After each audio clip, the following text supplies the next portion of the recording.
So we don't do our meditations and the work that we teach our students how to do this to pray to have their prayers answered. We teach them how to get up as if their prayers are already answered. Then they say, okay, I'm going to teach my body emotionally what it's going to feel like before it occurs. Now, what is the emotion you would feel if you had your dream come true? Pretty excited, joyful, inspired, incredible gratitude. What is gratitude? The emotional signature of gratitude means the event has already occurred. It's not just feeling the gratitude, because we know that just having an elevated emotion doesn't affect matter. We know that just a clear intention of seeing something change doesn't affect matter. They've done experiments on this. You have to combine then the clear intention with the elevated emotion. The emotion is the energy, the frequency, the carrier of the thought. The thought is the intent, it is the direction, it is the specific field, frequency. So it's like tuning a radio dial. So if it's all about vibration, it's all about energy.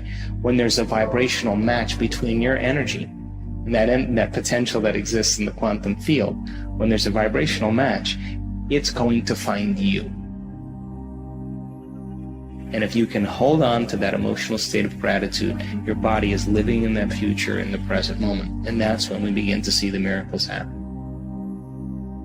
Getting people to go from the old self to the new self is literally crossing that river.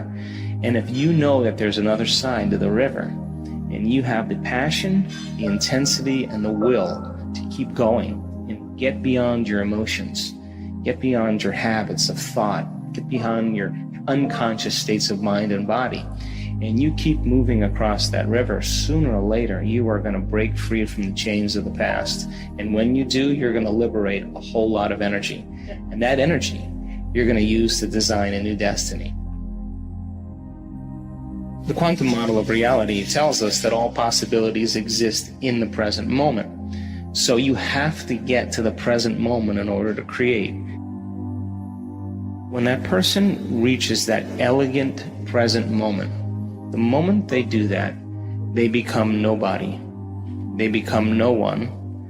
They become no thing, nowhere, in no time. That's the moment they become pure consciousness. That's the moment they are literally walking through the door into the quantum field. Now, you can't walk through the door into the quantum field as a somebody. You got to walk through the door as a nobody. That means in order for you to heal your body, you got to get beyond your body. You got to forget about your body. In order for you to change some aspect of your personality, you got to get beyond your personality. You have to become no one. In order for you to create something new in your environment, you got to get beyond your association to your environment. In order for you to create something out of nowhere, you have to get to nowhere. And if you want to literally create some new future time, you have to get beyond time. And the moment our students do this, there's this magical thing that we see happen over and over again. It's becoming redundant now. It's becoming a pattern. All of a sudden, the moment they do that, their consciousness begins to merge with that greater consciousness, and all of a sudden the brain starts to fire in holism. The left side of the brain fires to the right side. It works in synchrony. Front of the brain, it's like this massive whole brain state. At the same exact time, the heart moves into a state of organization and coherence. And if you look at the map on the computer and we have the student hooked up to the heart monitor and the brain monitor, we can turn around and look at that person, and they have tears of joy rolling down their face. They are so whole. They are so happy that it's impossible to want in that moment, because how could you want when you're whole? And that's the moment the miracle happens. You witness the 4-minute mile, and then everybody jumps on, and that's the important point in history right now, that information is so readily available that when you see a person in your workshops or in my workshops stand on the stage with stage 4 cancer and tell their story from start to finish, and it's not a glamorous Hollywood version, and they lost everything, and they lost family, and they got worse, and then they got a worse diagnosis, but they never gave up. And they stand on the stage and you're looking at truth. This is the example of truth right in front of you. And that person doesn't look young and buffed and a vegan. They don't look like they got it all. They just look at a normal person. And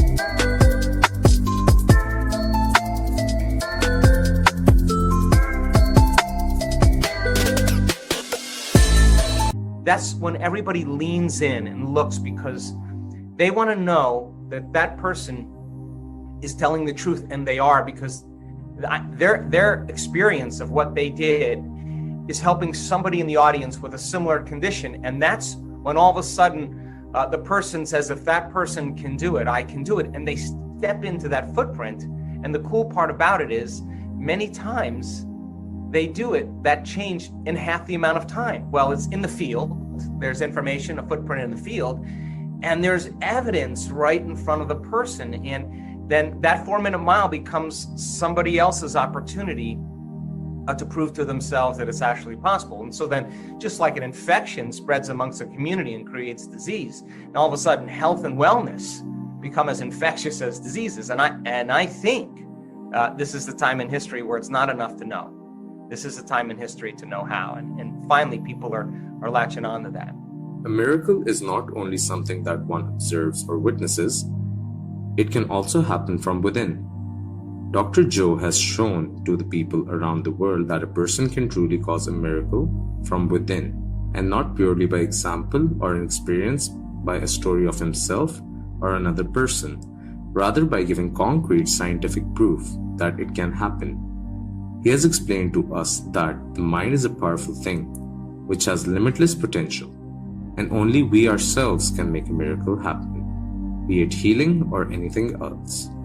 Thus, I agree with Dr. Joe Dispenza that the mind is a miraculous thing and can truly cause miracles. But it depends on you if you're willing to take that step forward. Well, I hope you guys enjoyed the video, and do make sure to share your thoughts with us in the comment section. Tumors disappearing, people stepping out of wheelchairs, crazy, blind people seeing.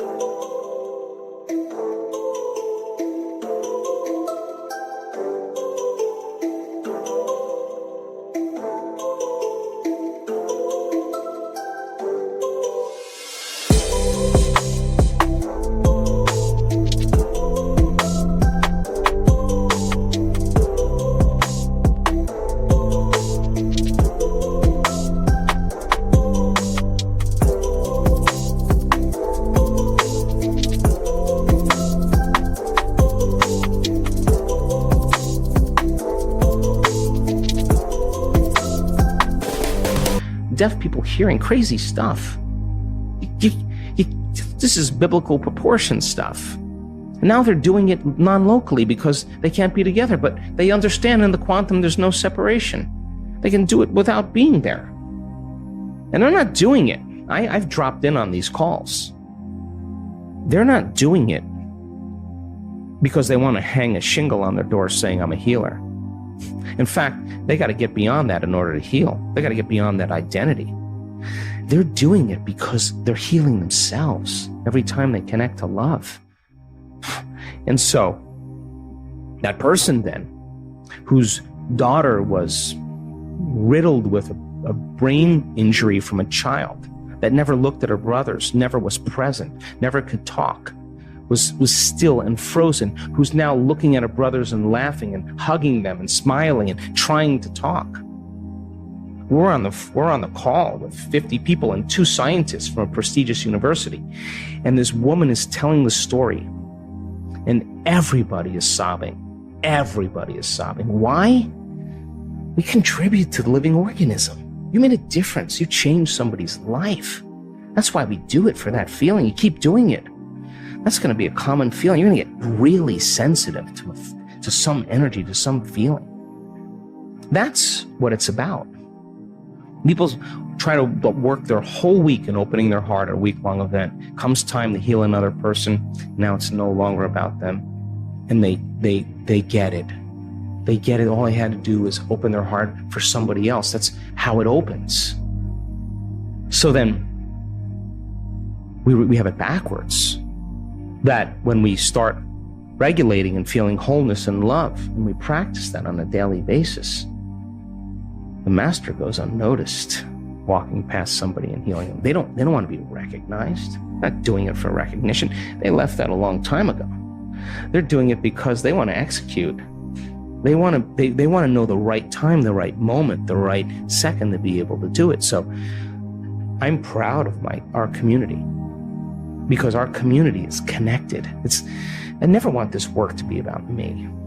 If it's about me, it's the wrong thing. I want it to be about them. I want them to be empowered and inspired. I'm not going to tell them what to do. I would never do that. I would rob them of their free will. I want them to be able to execute with the tools to be able to create the life they want. And as you get closer and closer to source, to singularity, to wholeness, it's no longer about you, it's about us, it's about community. And that's when we begin to emerge as something greater.